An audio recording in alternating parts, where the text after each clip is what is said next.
Welcome to only IAS. स्वागत है आप सभी लोगों का प्रीलिम बूस्टर न्यूज डिस्कशन में।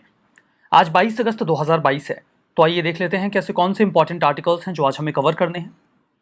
हमारा फर्स्ट आर्टिकल फॉरएवर केमिकल्स के बारे में है। अच्छा, मैं आपको एक छोटी सी बात बताता हूँ। मेरी दादी की एक अक्सर आदत है कि जब भी बारिश होने लगती है तो वो एक बर्तन खुले आसमान के नीचे रख देती हैं। उसमें पानी जब बारिश का इकट्ठा हो जाता है तो उसके बाद वो उसे पीती हैं। उन्हें ऐसा लगता है कि बारिश से जो पानी आसमान से नीचे गिर रहा है वो बहुत ही ज़्यादा सेफ है, बहुत ही ज़्यादा प्योर है।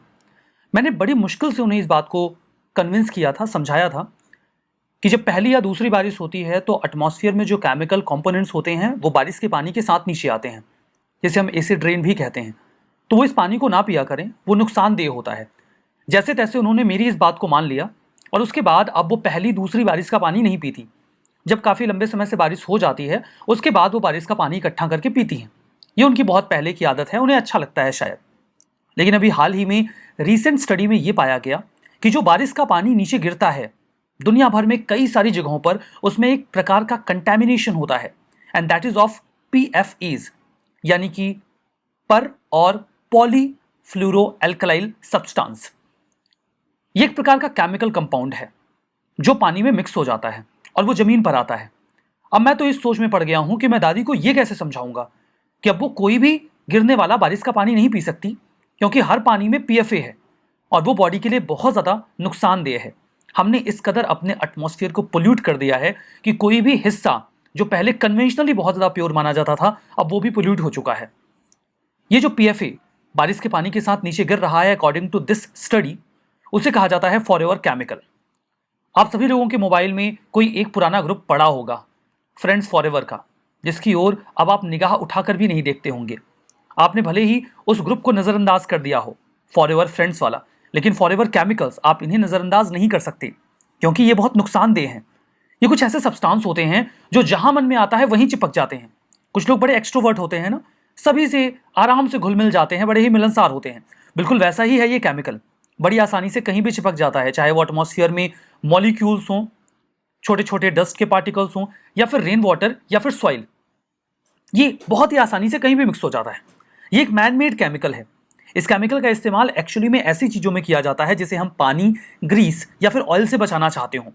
मतलब कोई भी ऐसा सब्सटेंस जो अपने आसपास देखते हैं आप, जिस पर से अगर आप पानी गिराएंगे तो वो फिसल जाएगा, चिपकेगा नहीं, लगेगा नहीं, या ऑयल गिराएंगे तो फिसल जाएगा, उसमें बेसिकली इस फॉरएवर केमिकल यानी कि PFA का इस्तेमाल किया जाता है। कौन से होते हैं ऐसे केमिकल्स? ऐसे केमिकल्स या ऐसे आइटम्स में, आर्टिकल्स में नॉन स्टिक कुकवेयर्स आते हैं। आपके घर में कोई पैन हो सकता है, कोई कढ़ाई हो सकती है, तवा हो सकता है, जिस पर चीज़ें ऑयल चिपकता नहीं है। उसमें एक्चुअली में कोटिंग की जाती है PFA की। फर्दर वाटर प्रोपेलेंट क्लोथिंग जो आप रेनकोट पहनते हैं उसमें भी PFA की कोटिंग होती है ताकि पानी फिसल जाए। स्टेन रेजिस्टेंट फैब्रिक्स, कुछ ऐसे सोफा वगैरह होते हैं ना जिसमें पानी वगैरह गिरे तो वो फिसल जाता है, स्टेन्स भी नहीं आते, उसमें भी PFA का इस्तेमाल होता है। कॉस्मेटिक्स, कई सारे लड़के और लड़कियां मेकअप करने के शौकीन होते हैं। पानी अगर चेहरे पे गिर जाएगा तो मेकअप धुल जाएगा, असलियत सामने आ जाएगी। तो वो पानी से धुले नहीं, उस पर से पानी फिसल जाए, इसलिए उसमें भी फॉरएवर केमिकल या PFA का इस्तेमाल किया जाता है। फायर फाइटिंग फॉर्म्स में भी इसका इस्तेमाल करते हैं जो ग्रीस, वाटर या ऑयल का रेजिस्टेंट होता है। मतलब हमने देखा कि a lot of products are there जहां पर हम PFA का इस्तेमाल करते हैं और उसके बाद ये एटमॉस्फेयर में जाकर हमारी बॉडी में एंट्री करके हमें बहुत सारा नुकसान पहुंचाता है। एग्जैक्टली ये PFA कैसे वर्क करता है, कैसे नुकसान पहुंचाता है? ये सॉइल, वाटर या एयर में पहुंच जाता है इन सभी प्रोडक्ट्स के प्रोडक्शन या यूज के दौरान। जो PFA है वो आसानी से ब्रेक डाउन नहीं होता, क्योंकि एक बहुत ही कॉम्प्लेक्स केमिकल कंपाउंड है जिसमें कार्बन, हाइड्रोजन, ऑक्सीजन और फ्लोरीन मिले होते हैं। इसलिए इन्वायरमेंट में बहुत लंबे समय तक ये बना रहता है। धीमे धीमे ये इंसानों की या फिर एनिमल्स की बॉडी में भी एंटर कर जाता है और फिर आते हैं इसके हेल्थ रिस्क। ये किसी भी इंसान की फर्टिलिटी को डिक्रीज कर देता है, बच्चे पैदा करने की क्षमता, बच्चों में डेवलपमेंटल इफेक्ट्स आ जाते हैं, वो मेंटली या फिजिकली अच्छे से खुद को डेवलप नहीं कर पाते। ये बॉडी हार्मोन्स में भी इंटरवीन करता है और कोलेस्ट्रॉल के लेवल को भी बढ़ा देता है, जिससे कैंसर का खतरा बढ़ जाता है। Long term low level exposure से भी इसका नुकसान हो सकता है। ये हमारी बॉडी में जो एंटीबॉडीज़ का जनरेशन होता है, जिससे हम कई सारी बीमारियों से लड़ पाते हैं। वैक्सीन हम लेते हैं तो एंटीबॉडीज़ जनरेट होती हैं, ये उन्हें भी खत्म कर देता है। तो मतलब जो वैक्सीनेशंस हैं वो इनफेक्टिव हो जाते हैं after exposure of this forever chemical. आप इसका नुकसान तो समझ ही रहे होंगे। क्या करें कि हम इससे बच जाएं? इसको पानी में से निकालने के कई सारे तरीके तो हैं, लेकिन वो बहुत ज़्यादा एक्सपेंसिव हैं। रेन वाटर से इसे निकालने के लिए हमें फिल्ट्रेशन सिस्टम का इस्तेमाल करना होगा जिसमें एक्टिवेटेड कार्बन लगा हो, लेकिन ये एक बहुत ही महंगी प्रक्रिया है। तो हम क्या करें? करना हमें यही होगा कि हम ऐसे सब्सटेंस का कम इस्तेमाल करें जिनमें इस फॉरएवर केमिकल का इस्तेमाल हो रहा है। यही एक तरीका बचता है, क्योंकि हम इतना सारा पानी प्योरीफाई तो नहीं कर पाएंगे। फर्दर क्वेश्चन है 2013 के प्रीलिम्स का। पूछा गया है कि इनमें से कौन सा ऐसा पोल्यूटेंट है जो ड्रिंकिंग वाटर में पाया जाता है भारत के कई सारे हिस्सों में। अक्सर हम लोग ट्रिक समझते हैं ना कि ऐसे क्वेश्चंस में ऑल करेक्ट होता है, तो ऑल करेक्ट यहाँ पे नहीं है। आंसर है सी 1, 3 एंड 5, यानी कि सॉर्बिटल एंड फॉर्मेल्डिहाइड ये नहीं पाया जाता। आर्सेनिक, फ्लोराइड और यूरेनियम आपको मिलेगा। हमारा नेक्स्ट आर्टिकल मंडाला आर्ट के बारे में है। लिवरपूल जो कि एक लोकेशन है यूके में, वहाँ के एक आर्टिस्ट हैं जेम्स ब्रंट। उन्होंने एक बहुत ही स्पेसिफिक आर्ट बनाई एक ग्राउंड पर, एक मैदान पर। वो मैदान बहुत बड़ा है, एक फुटबॉल का जितना मैदान होता है, लगभग 1.5 यानी कि 1.5 फुटबॉल का जो मैदान है, उतनी बड़ी एरिया में, उतने बड़े एरिया में उन्होंने मंडाला आर्ट को बनाया। जो मंडाला आर्ट इन्होंने बनाया, उसे बनाने के लिए इन्होंने बहुत ही नेचुरल प्रोडक्ट्स का इस्तेमाल किया, जैसे कि पत्तियां और पत्थर। ये आर्ट कुछ ऐसी दिखती है, बहुत ही खूबसूरत आर्ट। इसे वहाँ के लोग देखकर अचंभित रह गए। कुछ लोगों को तो समझ में भी नहीं आया कि किस प्रकार का आर्ट फॉर्म है, but that was Mandla art. जो मंडला आर्ट है, इसका मतलब संस्कृत में होता है सर्किल, यानी कि एक गोला या फिर एक सेंटर। ये जब ज्योमेट्रिक कॉन्फ़िगरेशन में बनाया जाने वाला एक आर्ट होता है, जिसका शेप इन जनरल सर्कुलर होता है। जैसे ये भी है, मान लीजिए कंप्लीट नहीं है, बट है तो एक सर्किल ही। ये बहुत ही पुरानी आर्ट फॉर्म है, जिसे हम कॉस्मोस यानी कि जो हमारा अंतरिक्ष है, ब्रह्मांड है, उसे दिखाने के लिए इस्तेमाल करते थे। और दुनिया भर के आर्टिस्ट इस प्रकार की पेंटिंग से बहुत ज़्यादा प्रभावित हुए। आप इसे चाहो तो स्क्वायर में बना लो, कोई नाराज़गी वाली बात नहीं है, कोई नाराज़ नहीं होगा, आप इसको स्क्वायर में बना लो। लेकिन जो मंडाला पैटर्न है, वो जो भी उसमें आप स्ट्रक्चर्स बनाओगे, वो एक दूसरे से इंटरकनेक्टेड ज़रूर हों। ठीक है, ये आपको ध्यान रखना है बस। वैसे देखिए, हिंदुइज्म में इसका जिक्र ऋग्वेद में मिलता है, यानी कि 1500 से 500 बीसी के बीच का पीरियड। इन जनरल हम इसका जो रूट है वो बुद्धिज्म में भी ट्रेस करते हैं, 1st सेंचुरी बीसी में। उसके बाद ये जो मिशनरीज ट्रेवल किया करते थे सिल्क रोड के थ्रू, उनसे ये दुनिया के अन्य हिस्सों में भी फैल गया। जब आप मंडला आर्ट को देखेंगे तो यूल फील कि आप सेंटर की ओर जब जाते हैं तो एक कॉस्मिक प्रोसेस फील करते हैं। आपकी सफरिंग्स दूर होंगी, आप खुशी महसूस करेंगे। मतलब ये आर्ट फॉर्म आपको एक इंटरनल हीलिंग प्रोवाइड करवाएगा, बिल्कुल वैसे ही जैसे मेडिटेशन प्रोवाइड करवाता है। इसीलिए इसकी स्पिरिचुअल सिग्निफिकेंस भी है। हिंदुइज्म में जो मंडला है उसे यंत्र भी कहते हैं। कई बार अगर आप कोई यज्ञ वगैरह देखें तो वहाँ पर कुछ ऐसे स्ट्रक्चर्स बनाए जाते हैं मंडला आर्ट के जैसे, तो ये स्क्वायर में होते हैं और इनके सेंटर में एक सर्किल आपको मिलेगा। मंडला आर्ट में कुछ एलिमेंट्स होते हैं, जैसे कि उन एलिमेंट्स की अपनी एक तो मीनिंग होती है। 8 स्पोक्स जो धर्मचक्र में पाए जाते हैं बुद्धिज्म में, वो 8 फोल्ड पाथ जो बुद्धिज्म का है उसको इंडिकेट करते हैं। लोटस बैलेंस को डिपिक्ट करता है। जो यूनिवर्स, जो सन आपको उसमें मिलेगा वो यूनिवर्स को दिखाता है। फर्दर ट्रायंगल्स मिलेंगे, वो ट्रायंगल जो कि ऊपर की ओर है वो एक्शन और एनर्जी को दिखाता है। कोई ऐसा ट्रायंगल है जो कि नीचे की ओर है तो वो क्रिएटिविटी एंड नॉलेज को दिखाता है। मंडला मॉडर्न आर्ट में कैसे है? थंका पेंटिंग। थंका पेंटिंग जो है वो आपको इंडिया, नेपाल और तिब्बत में देखने को मिलेगा। काइंड ऑफ स्क्रॉल पेंटिंग होती है। ये मेन स्ट्रीम आर्टिस्ट उसमें भी मंडला आर्ट को इस्तेमाल करते हैं। तांत्रिक और न्यू तांत्रिक जो स्पिरिचुअल मूवमेंट रहा, उसमें भी मंडला आर्ट का इस्तेमाल किया गया। तांत्रिक वगैरह जब अपनी एक्टिविटीज़ करते हैं तो उसमें इस मंडला आर्ट का इस्तेमाल करते हैं। 1960s में सोहन कादरी और प्रफुल्ल मोहंती, उन्होंने काफ़ी पॉपुलैरिटी गेन की जब उन्होंने तांत्रिक सिंबोलिज्म को ऑप्ट करते हुए मंडला आर्ट को बनाना शुरू किया। फर्दर जियोमेट्रिक कॉम्पोजिशंस का इसमें इस्तेमाल किया जाने लगा कई सारे आर्टिस्ट के द्वारा, जैसे बीरेन डी, GR संतोष, शोभा ब्रूता और फेमसली SH रजा। इन्होंने इस पूरे पेंटिंग को विजुलाइज किया। उन्होंने ये माना कि जो बिंदु होता है इस पेंटिंग में वही यूनिवर्स का सेंटर है, वही source of energy and life है। तो काफ़ी एक्सटेंसिव आर्ट फॉर्म है ये। हमारा नेक्स्ट आर्टिकल ग्रामीण उद्यमी प्रोजेक्ट के बारे में है। नेशनल स्किल डेवलपमेंट कॉर्पोरेशन ने पार्टनरशिप की है सेवा भारती और युवा विकास सोसाइटी के साथ और सेकंड फेज लॉन्च कर दिया है ग्रामीण उद्यमी प्रोजेक्ट का। नाम से समझ में आ रहा है ना, ग्रामीण यानी कि गाँव में रहने वाले लोगों को बनाना है उद्यमी। उद्यमी बनाने के लिए सबसे पहले आपको उनको स्किल करना पड़ेगा। तो यहाँ पे बेसिकली जो ट्राइबल पॉपुलेशन है उसको स्किल किया जा रहा है संसदीय परिसंकुल योजना के अंतर्गत। उन्हें कई सारे जो ट्राइबल यूथ्स हैं उनको कई सारी एक्टिविटीज़ में स्किल किया जाएगा और फंक्शनल स्किल्स दी जाएंगी ताकि वो लाइवलीहुड के लिए जॉब अटेन कर सकें। अभी ये 6 राज्यों में इंप्लीमेंट हो रहा है, महाराष्ट्र, राजस्थान, छत्तीसगढ़, मध्य प्रदेश, झारखंड और Gujarat. NSDC national skill development corporation के पास जिम्मेदारी है कि इसे फंड करें।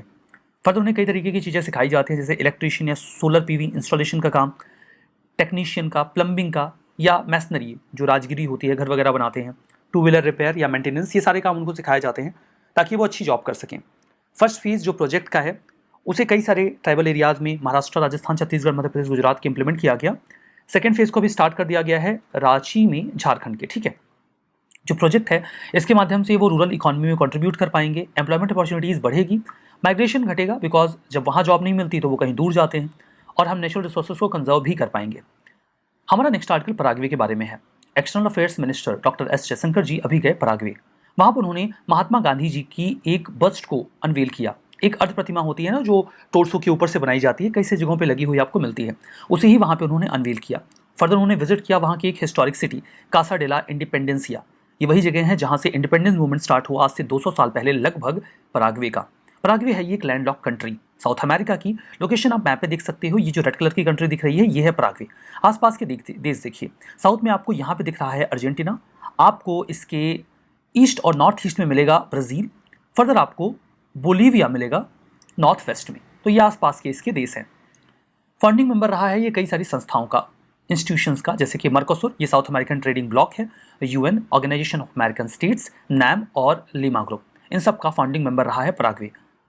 ऑसोनसियोन ये इसकी कैपिटल है और सबसे बड़ी सिटी भी है पराग्वे की। हमारा next article facial recognition technology के बारे में है।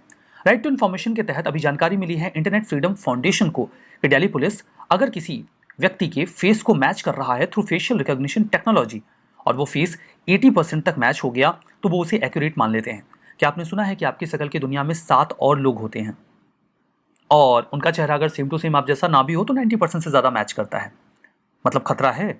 कई बार आप लोगों को पीछे से कोई टैप करके ये कह देता है कि अच्छा आप वो नहीं हैं, मुझे लगा कि आप वो व्यक्ति हैं क्योंकि आपका चेहरा उनसे मिलता जुलता है। अगर ऐसे किसी व्यक्ति ने कोई कांड किया है और आपका फेस उससे मैच कर गया तो आप गए, 80% भी मैच कर गया तो आप गए, क्योंकि दिल्ली पुलिस तो इसे एक्यूरेट मानने लग गई है। तो खतरा है आपके ऊपर, इसीलिए इस पर थोड़े कंसर्न्स रेज किए जा रहे हैं कि 80% एक्यूरेसी पे आप सही कैसे मान रहे हो, क्योंकि आप मिस इन्फॉर्मेशन कैटर कर सकते हो।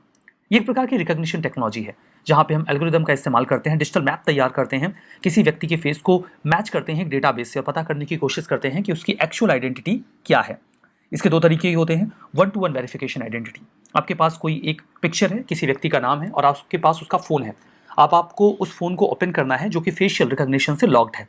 तो सबसे पहले हम उसका एक फेशियल मैप तैयार करते हैं। उस फेशियल मैप को तैयार करने के लिए जो डेटाबेस में उसकी पिक्चर हमारे पास अवेलेबल है हम उसे निकालते हैं और फेशियल मैप को उसी के जरिए तैयार करके उस फ़ोन को अनलॉक कर लेते हैं। इसका इस्तेमाल इसी पर्पज़ से इन जनरल किया जाता है। दूसरा होता है 1-and-N आइडेंटिफिकेशन। आपको किसी वीडियो में, किसी पिक्चर में किसी व्यक्ति की जानकारी मिल गई जो किसी ऐसी एक्टिविटी में इन्वॉल्व था जो इलीगल है। अब आप उसे जो डेटाबेस आपके पास है उसमें से मैच करते हैं कि आदमी कौन है और उसका डिटेल निकाल लेते हैं। इसका इस्तेमाल अक्सर दिल्ली पुलिस किया करती है। हालांकि इसको लेकर कंसर्न्स रेज किए जाते हैं बिकॉज इसमें मिस आइडेंटिफिकेशन का खतरा रहता है। आपके पास इतनी एडवांस टेक्नोलॉजी नहीं है। फर्दर 80% एक्यूरेट हो गया तो आप वैसे भी किसी भी व्यक्ति को दबोच लेंगे, तो इस टेक्नोलॉजी के मिसयूज होने की संभावना ज़्यादा रहती है। फर्दर कंसर्न रहता है मास सर्विलांस का। मुझे समझ में आता कि कौन सा डेटा यूज़ करते होंगे। अगर आधार का कर रहे होंगे ना तब तो सबको खतरा है, क्योंकि असली वाला फेस तो उससे मैच करता नहीं है, लेकिन कौन सा मैच कर जाएगा ये पता नहीं होता। खैर देखिए, यहाँ पर एक क्वेश्चन है 2014 का, फिंगरप्रिंट स्कैनिंग के अलावा ऐसा कौन सा तरीका है जिसका इस्तेमाल हम बायोमेट्रिक आइडेंटिफिकेशन में कर सकते हैं? ऑप्शंस हैं iris scanning, retinal scanning and voice recognition, and the correct answer is D, तीनों का इस्तेमाल कर सकते हैं। हमारा next article rules of origin के बारे में है। Central board of indirect taxes and customs ने अभी हाल ही में कहा कि अगर जो कस्टम रूल्स हैं जिसे आप कारोटार बोलते हैं, कारोटार एक्चुअली में इसका एब्रीविएशन है, that is custom administration of rules of origin under trade agreement rules, इसे ब्रीफ करेंगे तो कारोटार आएगा। 2020 में ही आया था। इसमें और रूल्स ऑफ ओरिजिन में जो फ्री ट्रेड एग्रीमेंट के भीतर आता है उसमें कोई कॉन्फ्लिक्ट आ जाए तो एफटी यानी कि फ्री ट्रेड एग्रीमेंट के अंदर जो रूल यानी कि रूल्स ऑफ ओरिजिन बताए गए हैं वही प्रिवेल करेंगे। मतलब जो दूसरा वाला है आप इसको प्रायोरिटी दोगे, इस पहले वाले को आप इग्नोर मार दो। कारोटार 2020 गाइडलाइंस तैयार करता है रूल्स ऑफ ओरिजिन को लेकर। ये है क्या मामला, समझिए। एक छोटा सा एग्जाम्पल दूंगा तो समझ में आ जाएगा। जैसे मान लीजिए कि हम कई सारे देशों को इंडिया में ट्रेड करने को लेकर या एक्सपोर्ट करने को लेकर सहूलियत देते हैं। एग्जाम्पल लेते हैं मालदीव्स का। मालदीव्स के साथ हमारे अच्छे संबंध हैं, हम चाहते हैं कि हमारा उनका ट्रेड बढ़े, तो हमने उनसे कहा आप जो भी प्रोड्यूस करते हैं इंडिया में आप उसे एक्सपोर्ट कर सकते हैं और उसके लिए आपको बहुत ही कम ड्यूटी पे करनी होगी। और इसके लिए हम उनके साथ साइन कर लेते हैं PFA PTA preferential trade agreement. लेकिन हम ऐसी कोई सहूलियत चाइना को नहीं दे सकते। अगर हमने ऐसा कुछ चाइना को किया तो चाइना तो अपना सारा आइटम उठा के हमारे यहाँ डंप कर देगा। इससे बचने के लिए हम मालदीव के साथ PTA करेंगे, लेकिन चाइना के साथ नहीं करेंगे। चाइना क्या करता है कि चाइना अपना सामान भेजेगा मालदीव्स में और उसके बाद मालदीव से वो सामान हमारे यहाँ आ जाएगा। एक्चुअली में वो चाइनीज़ आइटम है जो मालदीव से होकर हमारे यहाँ आ रहा है। हमें लग रहा है कि हम मालदीव से सामान ले रहे हैं, बट वो चाइनीज़ आइटम है और वो पीटीए का यानी कि जो बहुत कम टैरिफ लगती है उसका फ़ायदा उठा रहा है। इसी को काउंटर करने के लिए रूल्स ऑफ ओरिजिन का मामला आता है। हम इस बात को इंश्योर करते हैं किसी भी चीज़ को इंपोर्ट करते वक्त कि जिस जगह से उस चीज़ को इंपोर्ट किया जा रहा है वो उसी जगह की है, मतलब रूल्स ऑफ ओरिजिन वहीं का है। कुछ रूल्स लगा दिए जाते हैं, जैसे कोई भी सामान पूरी तरीके से इंडिजिनियसली नहीं बनता, उसमें कुछ न कुछ आइटम्स तो बाहर का रहता ही है। फिर भी हम ये कहते हैं कि आप जो कुछ भी हमारे यहाँ एक्सपोर्ट कर रहे हो उसमें 40% आपका होना चाहिए या 50% आपका आइटम होना चाहिए, तब हम उसे रूल्स ऑफ ओरिजिन के तहत मानेंगे कि वो आपका आइटम है। या जो आइटम आपने कहीं और से मंगाया भी है, आप उसमें कम से कम 35% का अपग्रेडेशन करोगे, उसे अपडेट करोगे, उसके बाद हम आपसे बोलेंगे। इसी प्रकार के रूल्स एंड रेगुलेशंस इंप्लीमेंट किए जाते हैं और इसीलिए ये कारोटाल लाया गया था 2020 में मिनिस्ट्री ऑफ फाइनेंस के द्वारा। इसमें क्या प्रावधान होते हैं कि अब यहाँ पे देखिए, अब दूसरे देश को आप बहुत रेगुलेट कर नहीं सकते, तो आपके यहाँ जो व्यक्ति उस आइटम को इंपोर्ट कर रहा है, एक इंडियन, आप उसके ऊपर नकेल कसते हैं। उससे कहा जाता है कि किसी भी सामान को इंपोर्ट करते वक्त इस बात का ध्यान रखना कि जो ओरिजिन क्राइटेरिया है वो फुलफिल हो। दूसरा कि ओरिजिन रिलेटेड इन्फॉर्मेशन, क्योंकि जो भी कंट्री अपना सामान यहाँ पर भेजेगी उसे एक सर्टिफिकेट ऑफ ओरिजिन देना होगा कि ये सामान हमारे यहाँ का ही है। तो सर्टिफिकेट ऑफ ओरिजिन की जानकारी आप अच्छे से मेंशन करो ताकि जो बिल ऑफ एंट्री है उसमें वो साफ साफ लिखा हो और कस्टम ऑफिसर्स को दिख जाए कि हाँ बिल्स ऑफ ओरिजिन के मामले क्लियर हैं या नहीं है। रूल्स ऑफ ओरिजिन के जो भी प्रोविजंस हैं उनके कंसेशंस एफटीए के भीतर उन्हें तभी मिलेंगे जब प्रिस्क्राइब जो मामला है वो पूरा कंप्लीट किया जाएगा। और इस बात को भी इंश्योर करना होगा कि 35% जो भी आइटम वो कहीं और से मंगा रहे हैं उसे अपग्रेड किया गया है, वैल्यू एडिशन किया गया है उसी देश में। पहले होता था कि आपने सर्टिफिकेट दे दिया बात बन गई, नहीं, अब आपको ये इंश्योर करना होगा कि 35% आपने उसमें अपडेट भी किया है। कंट्रीज पहले क्या बोलती थी कि हमने अपडेट कर दिया, जबकि अपडेट करने की या वैल्यूडेशन के लिए उनके पास टेक्नोलॉजी अवेलेबल नहीं है, लेकिन वो क्लेम कर रहे हैं कि उन्होंने अपग्रेड या वैल्यूडेशन किया है। तो इस चीज़ से बचने के लिए ऐसा किया गया है। उम्मीद करते हैं आपको समझ में आया। प्रश्न देखिए 2016 में इसी नेचर का था, that was on RCEP, regional comprehensive economic partnership. News में अक्सर आता है। ये किससे संबंधित है? सही जवाब था B, ASEAN. That was the correct answer. अब आइए करेंगे revision. Element of mandala art, triangle represent करता है 8-fold पाथ, एकदम गलत है। 8 स्पोक्स बताया था ना मैंने, ये 8-fold पाथ दिखाएगा, ट्राइंगल कैसे दिखाएगा? ठीक है। ग्रामीण उद्यमी project, national skill development corporation के पास जिम्मेदारी है फंड करने की, ये तो सही है, बताया था मैंने आपको।